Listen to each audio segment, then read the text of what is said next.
Quel est le meilleur smartphone de cette année 2022?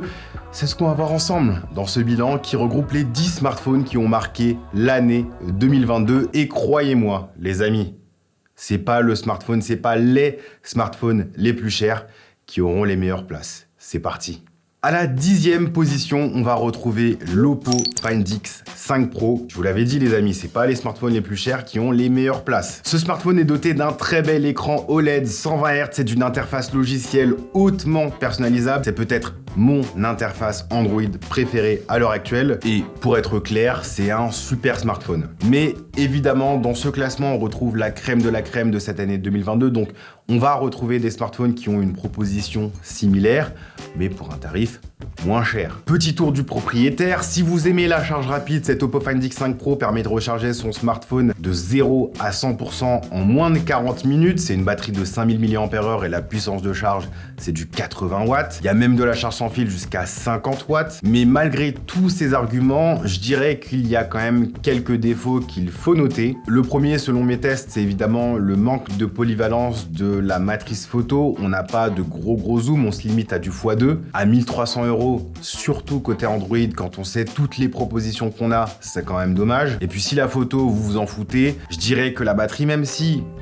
on peut tenir la journée, il y a des smartphones qui font pire cette année, mais c'est pas non plus une autonomie exceptionnelle. Autrement, son design, ses performances, son interface logicielle ou encore sa charge rapide en font un très bon téléphone et il mérite sa place dans ce top 10 de l'année. Et puis surtout, aujourd'hui, on peut le trouver aux alentours des 1000 €, ce qui fait quand même une réduction de 300 €. À la 9e position, on retrouve un smartphone qui propose à peu près la même chose, mais pour un tarif bien moindre, et c'est le OnePlus 10 Pro. Pour 899 €, on retrouve la même charge rapide 80 watts, puisque Oppo et OnePlus partagent la même technologie. On retrouve aussi un très bel écran OLED 120 Hz, des performances très bonnes, même si la chauffe est un peu moins bien maîtrisée. Mais surtout, pour 400 € de moins, on a un zoom optique x 3,3 qui permettra d'aller chercher des clichés un petit peu plus créatif que le x2 qui commence à dater. L'interface est vachement similaire, même si celle de OnePlus est un petit peu moins poussée. Mais voilà, ce smartphone, aujourd'hui, on le retrouve aux alentours des 600 €, ce qui fait quand même une belle réduction. Et une belle réduction, surtout par rapport au Find X5 Pro. Donc, 9e place, totalement justifié. À la 8e place, j'ai décidé de mettre le Xiaomi 12T Pro. Pourquoi ce smartphone? Bah déjà, pour sa charge ultra rapide qui permet de passer de 0 à 100% en 20 minutes, c'est quand même ouf. Pour son autonomie qui est plutôt bonne, pour son écran OLED Quad HD+, très bien calibré en 120 Hz, pour ses performances exceptionnelles avec le Snapdragon 8 Plus Gen 1, pour ses deux vrais haut-parleurs en haut et en bas du téléphone, ce qui fera un atout indéniable pour la consommation de contenu, mais aussi pour son capteur 200 millions de pixels, vous m'avez bien entendu. Alors attention, ça ne veut pas dire que la qualité des photos sera drastiquement supérieure à ce qui se fait, mais par contre, lorsqu'il y a beaucoup de soleil, lorsque vous êtes en extérieur et que les conditions sont idéales, là, effectivement, vous pourrez faire des clichés très sympas dans lesquels vous pourrez venir recadrer sans perdre trop de qualité si la composition ne vous plaît pas. Par contre, ce mode 200 millions de pixels qui n'est pas activé par défaut, d'ailleurs, c'est une option que vous devez activer, n'est pas à utiliser lorsque les conditions ne sont pas idéales, parce que sinon les photos seront pas terribles. Donc on passe dans un format de capture classique avec du pixel binning. Là, ça sera beaucoup mieux. L'interface logicielle, c'est pas non plus foufou, mais ça encore, à la limite, c'est totalement subjectif. Donc les goûts et les couleurs, vous savez ce qu'on dit. Mais à 600 €, parce que c'est son prix actuellement, même s'il a été lancé à 800 €, aujourd'hui on le trouve facilement aux alentours des 600 €, je pense qu'il mérite sa place de 8e dans ce top 10. Mais encore moins cher. Et je vous avais dit, les amis, je vous avais pas menti, c'est pas les smartphones les plus chers qui arrivent tout en haut du classement. Là, on va même descendre aux alentours des 400 € avec le Nothing Phone One. C'est un petit ovni dans l'univers des smartphones qui se ressemble beaucoup, même s'il ressemble quand même beaucoup à l'iPhone 12 par sa forme, par le placement des capteurs, etc. Mais il a une petite particularité qui est sympa, mais qui n'est pas game changer non plus, c'est le fait que l'arrière soit totalement transparent avec des LED. Alors ces petites LED vont s'activer lorsque vous recevez un appel, des notifications ou lorsque vous allez mettre à charger votre téléphone par exemple. Je vous rassure, heureusement il n'a pas que ça comme force parce que sinon il serait même pas dans ce classement. Il est assez puissant pour jouer aux jeux vidéo. au quotidien, il n'y a pas de ralentissement, c'est super fluide, c'est agréable, c'est vraiment cool. Il y a un vrai travail logiciel derrière ce téléphone. J'aime beaucoup le fait que les bordures soient uniformes et fines. Les compromis, ça se trouve davantage du côté du chargeur qui est absent de la boîte. Pour ça, il y a beaucoup de smartphones qui le font aujourd'hui, vous le verrez. Mais surtout au niveau des photos, je trouve ça dommage. C'est pas terrible en portrait, c'est pas terrible de nuit. Donc si la photo, c'est un point important pour vous, pour capturer des souvenirs de vos proches, de vos amis, de vos événements, etc., c'est pas celui-là qu'il faut choisir. Mais si vous vous en foutez, aujourd'hui, on le retrouve aux alentours des 400 €. Donc pour le coup, sa 7e place, elle est méritée. Et là, tout de suite, on va monter, on va grimper niveau tarif pour arriver au Vivo X80 Pro qui a été lancé à 1150 € et qui arrive à la 6e place. Ici, on est sur du haut de gamme pur et dur. Écran 120 Hz, Quad HD+, OLED, Snapdragon 8 Gen 1, donc des performances au top. Une charge rapide qui permet de passer de 0 à 100% en 40 minutes et des performances photo polyvalentes avec un ultra grand angle, un zoom x2 et un zoom x5. Mais surtout, une très belle innovation au niveau du capteur d'empreinte puisqu'il est à la fois plus grand et beaucoup plus rapide que ses concurrents sur Android. Ça veut dire quoi? Ça veut dire que lorsque vous allez enregistrer votre empreinte, un clic suffira. C'est vraiment très rapide. Et puis enfin, impossible de se louper puisque évidemment, vu que la zone est plus large, vous pouvez pas rater le déverrouillage. Donc vraiment, c'est un smartphone très cool. Je dirais que l'autonomie, encore une fois, et c'est redondant côté Android, c'est vraiment le gros point noir de ce smartphone. Mais globalement, il mérite sa 6e place. Vous allez voir, juste après, il y a du très lourd. Mais avant ça, je tiens à remercier mon partenaire Rhinoshield qui m'accompagne depuis 4 ans dans cette aventure YouTube. Et puis surtout, avec mon code promo Proctor22, vous aurez 15% de réduction sur tout le site. Rhinoshield, c'est ma solution préférée pour la protection de mes smartphones. On trouve des coques bumper qui protègent le contour du smartphone contre les chocs mais gardent le dos du smartphone à l'air libre pour profiter du design. Ou alors des coques complètes, personnalisables avec plein de designs différents comme Naruto, One Piece, Marvel, Star Wars, la NBA et tant d'autres. Rassurez-vous, il y a des protections pour iPhone, mais aussi pour beaucoup de smartphones Android.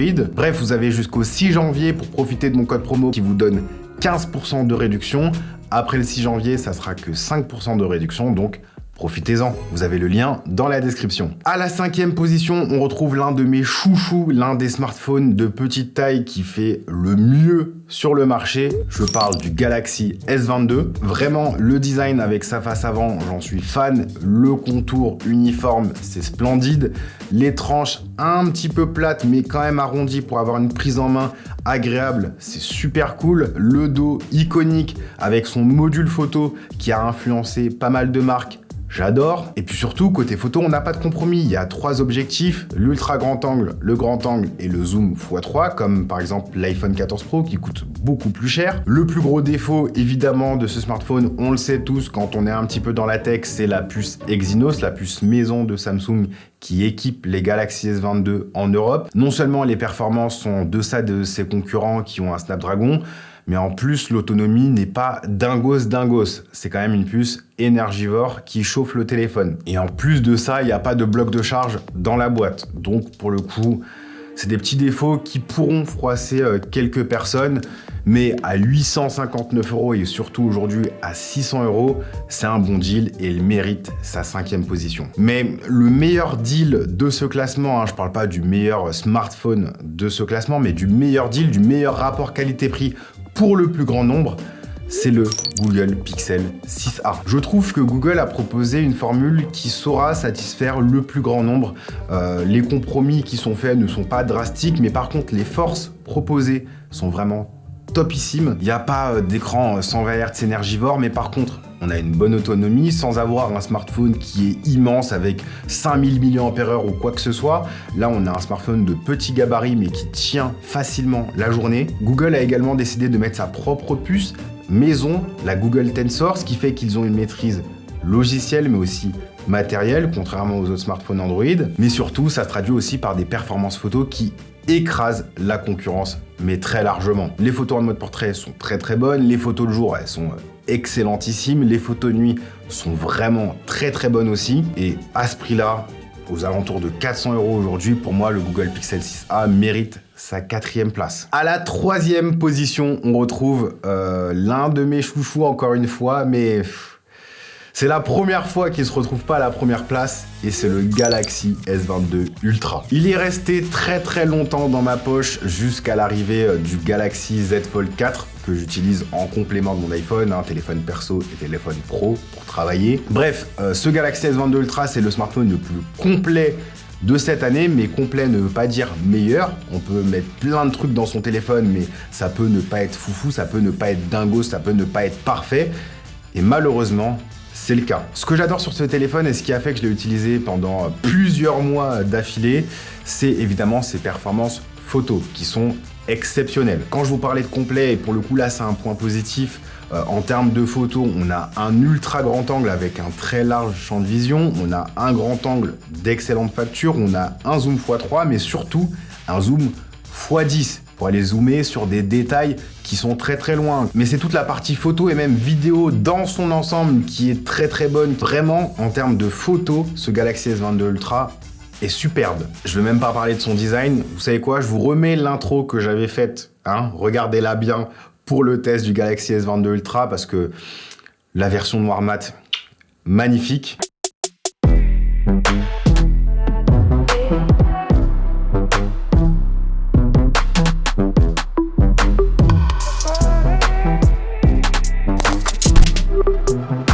D'ailleurs, si vous aimez ce genre d'intro et mon contenu en général, je vous invite à vous abonner pour ne pas louper mes prochaines vidéos. J'y mets du cœur, j'y mets de l'amour, j'y mets de la passion. Donc voilà, si vous aimez la tech, rejoignez-moi. Et même le gaming, dernièrement, j'ai fait des petites vidéos PS5, Xbox, ça vous a beaucoup plu. Donc venez dans notre communauté. Mais voilà, ce smartphone, je l'aime aussi pour son S Pen, son stylet enfin intégré, son style un peu Galaxy Note, qui est vraiment très cool. Son écran, il est sublime, il est super lumineux, il a de belles couleurs juste agréables pour retoucher ses photos avec le stylet et tout, c'est génial. Et puis il y a 4 ans de mise à jour Android, ce qui lui donne une longévité exceptionnelle pour un smartphone Android. Mais vous le savez très bien, si vous connaissez la tech, vous le savez très bien, le gros défaut de ce smartphone, c'est évidemment sa puce Exynos. Encore une fois, Samsung, s'il vous plaît, arrêtez avec ça, mettez-nous du Snapdragon ou alors retravaillez vos puces pour qu'elles soient moins énergivore et plus puissante. Parce que là, avec un smartphone d'une si grande taille, avec 5000 mAh,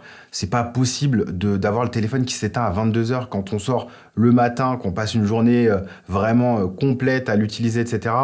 On se retrouve à 22 h sans téléphone. C'est pas normal, ça. Le smartphone, il coûte 1100, 1200 €. À ce prix-là, on veut pas de compromis. Bref, c'est pour ça que cette année, pour la première fois depuis que j'ai commencé les tops, c'est pas un téléphone Samsung qui se retrouve à la première place. Et justement, à la 2e position, on retrouve le seul et l'unique smartphone Apple de ce top 10.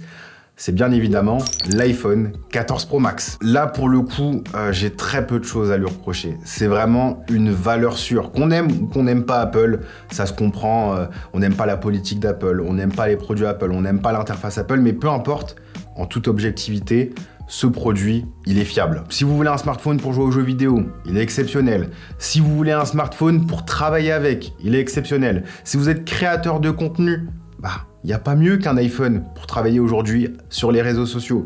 Et si vous voulez juste un smartphone qui fonctionne, vous l'avez. Les performances photo, les performances vidéo de ce smartphone sont juste topissimes. Dans le top 3 des smartphones de l'année, et c'est pour ça aussi qu'il est dans ce top 3 de ce classement. On a enfin eu un redesign intéressant avec Dynamic Island qui vient profiter de ce petit poinçon que personne n'utilisait pour en faire une interface logicielle qui affiche des informations pertinentes, intéressantes pour l'utilisateur. On a droit à un capteur 48 millions de pixels qui est bien exploité avec un zoom x2 numérique qui est de qualité optique, efficace et puis surtout un mode RAW qui est vraiment très cool quand on fait de la photo. L'écran 120 Hz adaptatif, bien géré, il n'y a pas de bug comme chez Samsung. Ici, tout est fluide, tout est organique, tout est travaillé en termes d'animation. Et puis, l'écran, il est super lumineux, 2000 nits, c'est exceptionnel en extérieur.